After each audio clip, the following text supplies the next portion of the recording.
नमस्कार, good day. ट्रैवलेशन etcetera में आपका स्वागत है। मैं हूं अतुल आर्य, आपका होस्ट। आज हम कैलगरी में आए हुए हैं और कैलगरी में एक स्टैम्पीड होता है, एनुअल, हर साल होता है वो, और उसका बहुत सारी इवेंट्स के साथ जुड़ा हुआ है वो, जो यहाँ की ट्रेडिशनल भी हैं, ज़्यादातर ट्रेडिशनल है। फूड भी होता है, बहुत सारी इवेंट्स होती हैं और ये करीब 10 दिन तक चलता है। 4 तारीख से चल रहा है और मेरे ख्याल से कल तक है, तो 7-8 दिन 10 दिन चलता है। तो बहुत सारी इवेंट्स थी जो हम नहीं देख पाए हैं, लेकिन आज हम निकले कि कुछ इवेंट्स तो कवर करें। तो आज हमने देखा कि कैसे हॉर्स राइडिंग होती है, कैसे वो रस्सी का फंदा बना के बछड़ों को पकड़ते हैं, बुल फाइटिंग होती है। बहुत सारी मज़ेदार इवेंट्स आज हुई हैं जो हम आपको दिखाने वाले हैं थोड़ी सी देर में।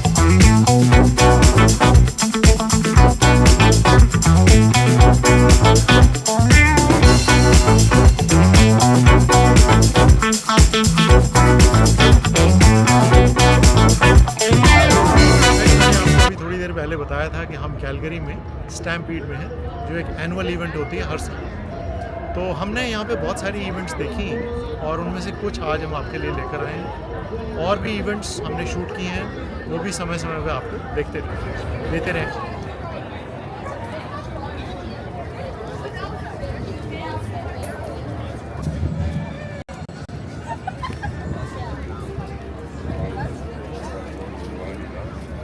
कैलगरी स्टैम्पीड कनाडा के अल्बर्टा के कैलगरी शहर में हर साल जुलाई में होने वाला एक सालाना रोडियो प्रदर्शन और उत्सव है। ये 10 दिन का प्रोग्राम, जिसे the greatest outdoor show on earth कहा जाता है, हर साल 10 लाख से ज़्यादा विजिटर्स को इस शहर की तरफ अट्रैक्ट करता है। इसमें दुनिया के सबसे बड़े रोडियो में से एक, parade, midway, stage show, concerts, agricultural competitions, chuck wagon racing और फर्स्ट नेशंस की प्रेजेंटेशंस शामिल हैं। 2008 में कैलगरी स्टैम्पीड को pro rodeo hall of fame में शामिल किया गया। इसकी शुरुआत 1886 से जुड़ी, जब Calgary and district agricultural society ने अपना पहला मेला ऑर्गेनाइज किया था। 1912 में अमेरिकी प्रमोटर गाय विडिक ने पहला रोडियो और फेस्टिवल ऑर्गेनाइज किया, जिसे स्टैम्पीड कहा। वो 1919 में फर्स्ट वर्ल्ड वॉर से लौटे सैनिकों के सम्मान में विक्ट्री स्टैम्पीड आयोजित करने कैलगरी लौटा। कहने का मॉडर्न प्रगति मैदान है।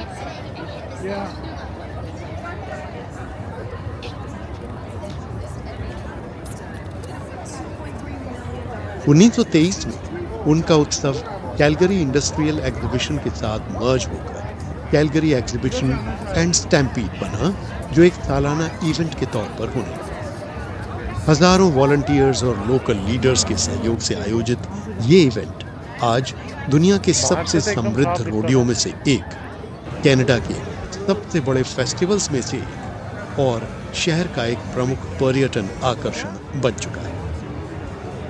रोडियो और चक वैगन रेसिंग की इन इवेंट्स को पूरे कनाडा में ब्रॉडकास्ट किया जाता है। कैलगरी की नेशनल और इंटरनेशनल पहचान इस इवेंट से जुड़ी है। शहर को स्टैम्पीड सिटी के नाम से भी जाना जाता है और इसका अनऑफिशियल नेम काउ टाउन है और लोकल फुटबॉल टीम का नाम है स्टैम्पीडर्स।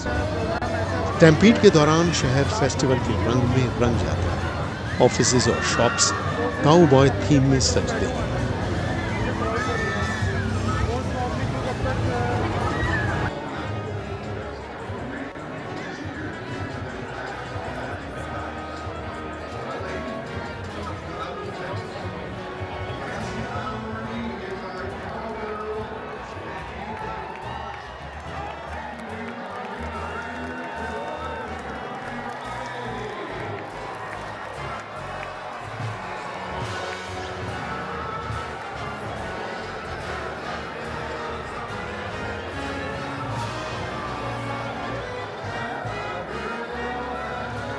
लोकल्स वेस्टर्न पहनावा अपनाते हैं और पूरे शहर में सैकड़ों पैनकेक ब्रेकफास्ट और बारबेक्यू ऑर्गेनाइज किए जाते हैं। आइए अब आपको जरा इसकी हिस्ट्री के बारे में बताएं।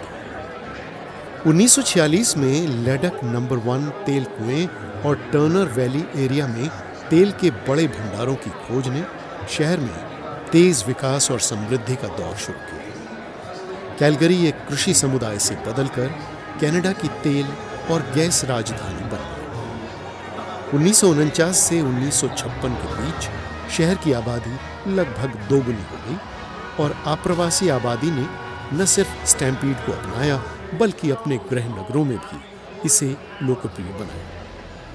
1950 का दशक कैलगरी स्टैम्पीड का गोल्डन पीरियड माना जाता है। 1950 में 7,500 सीटों वाला स्टैम्पीड कोरल बनाया गया, जो उस समय पश्चिमी कनाडा का सबसे बड़ा इंडोर एरेना था। यहाँ कैलगरी स्टैम्पीडर्स हॉकी टीम खेलती थी, जिसने 1954 में वेस्टर्न हॉकी लीग चैंपियनशिप जीती।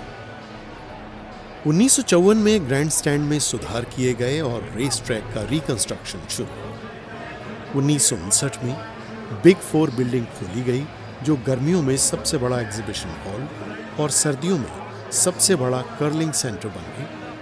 इसके बावजूद पार्किंग की कमी और टिकटों की भारी मांग जैसी समस्याएं बनी रही। 1960 और 1970 के दशक में लोगों की मौजूदगी लगातार बढ़ती। 1962 में पहली बार 5 लाख का आंकड़ा पार हुआ और 1976 तक यह संख्या 10 लाख से ऊपर पहुंच गई। पार्क का विस्तार जारी रहा।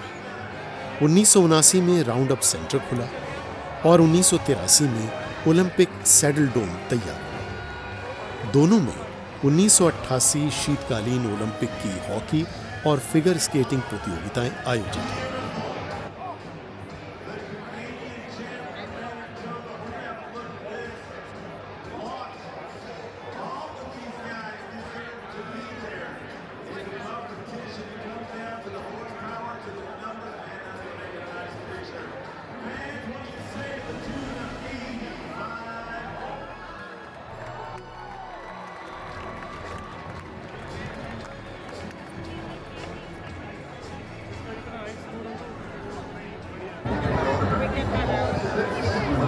$1989 यानी 1989 में एगी डेज शुरू किया, जिसका मकसद शहर के बच्चों को खेती से इंट्रोड्यूस करना था। 1990 में होराइजन 2000 योजना लाई गई, जिसमें स्टैम्पीड पार्क को साल भर का अट्रैक्शन बनाने की दिशा दिखी, जिसे 2004 में अपडेट किया। 2007 में संस्था ने अपने नाम से एग्जीबिशन शब्द हटा दिया और केवल कैलगरी स्टैम्पीड रही।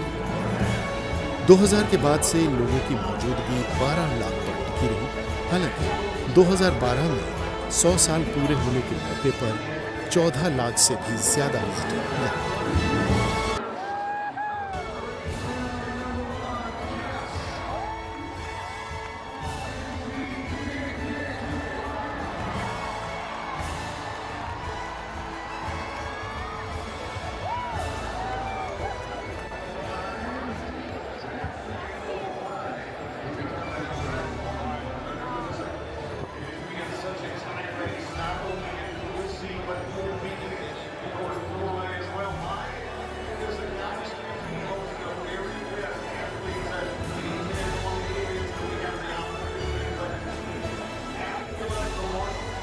लेकिन 2020 में कोविड-19 महामारी के कारण लगभग एक सदी में पहली बार स्टैम्पीड रद्द किया। इसके बावजूद स्वास्थ्य निर्देशों के अनुसार सामुदायिक कार्यक्रम आयोजित किए गए, जिनमें drive through pancake service, Midway food stall और आतिशबाजी शामिल था। इस बात ने प्रोविंस की इकोनॉमी पर भारी असर डाला, क्योंकि इस इवेंट से करीब $54 करोड़ की कमाई होती थी। 2021 में बदलते सार्वजनिक स्वास्थ्य आदेशों के बीच सीमित और बदले हुए रूप में स्टैम्पीड ऑर्गेनाइज किया गया। बाद में अल्बर्टा सरकार की ओपन फॉर समर योजना के मुताबिक 1 जुलाई तक ज्यादातर बंदिशें हटा दी।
रोडियो कैलगरी स्टैम्पीड का दिन।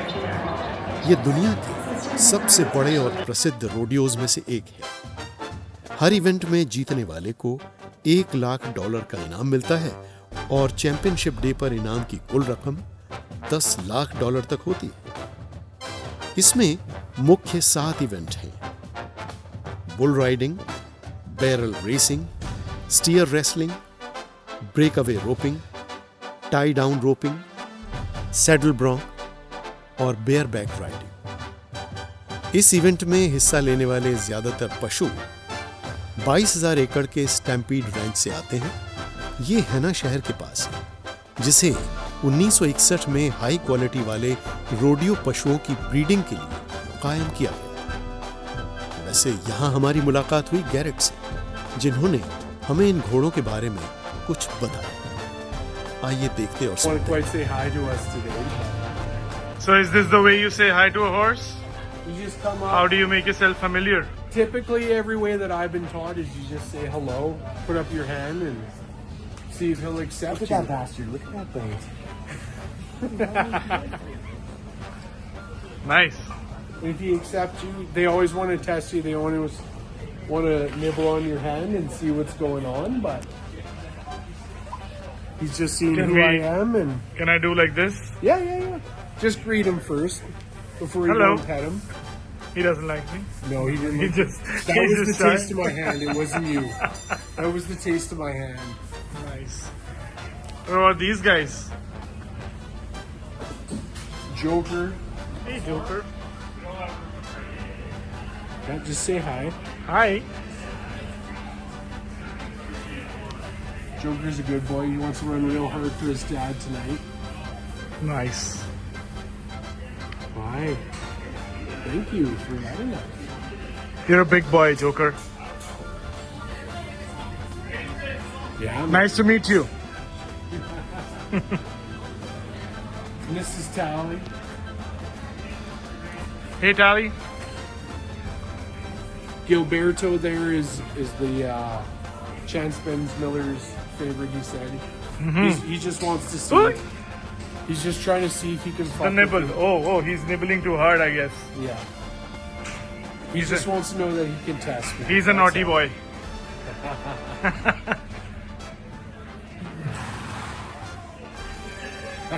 Those other horses are jealous of him now. They think he's getting treats. Yeah. That's the beauty of it. And this is Gilberto. Hey guys, we're gonna get going and grab some food. Let's do it. Thanks for showing us around, Garrett. Yeah. साल भर park का संचालन करने के लिए 300 full time और 1400 part time workers की जरूरत पड़ती है, जबकि स्टैम्पीड के दौरान 3,500 सीजनल वर्कर भी अपॉइंट किए जाते हैं। 2,000 से ज्यादा वॉलंटियर 50 कमिटीज में काम करते हैं। स्टैम्पीड के करीब 70% विजिटर कैलगरी एरिया से आते हैं, लेकिन इसे पूरी दुनिया में पब्लिसाइज किया जाता है। America, United kingdom, Australia, Asia और साउथ अमेरिका से आने वाले विजिटर्स की संख्या अब बढ़ रही है। –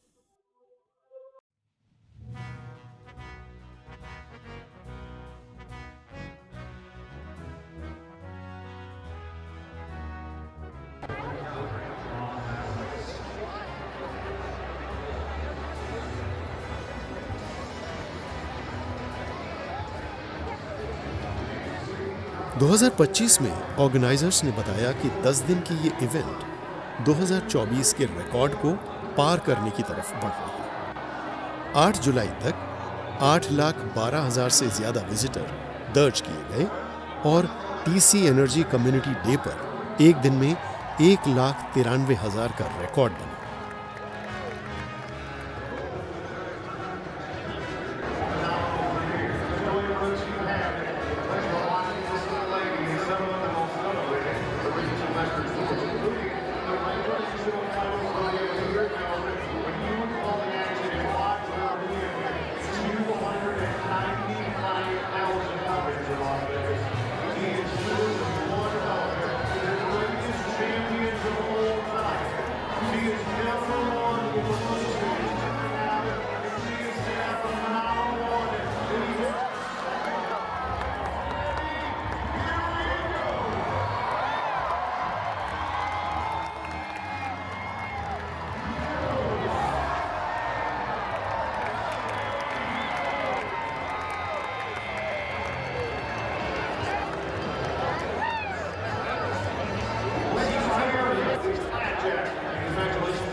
2025 इवेंट का इकोनॉमिक इम्पैक्ट करीब लगभग 28 करोड़ डॉलर, जो 2019 की रिपोर्ट के बराबर रहा, यानी कोविड से पहले जितना। उम्मीद है हमने आपको इस इवेंट के बारे में जो जानकारी दी है उससे इस फंक्शन के प्रति आपकी दिलचस्पी और बढ़ गई। तो आज से ही पैसा बचाना शुरू कीजिए और जब भी मुमकिन हो इस इवेंट को जरूर देखिए, क्योंकि वाकई कैलगरी के स्टैम्पीड जैसा और कुछ भी नहीं है।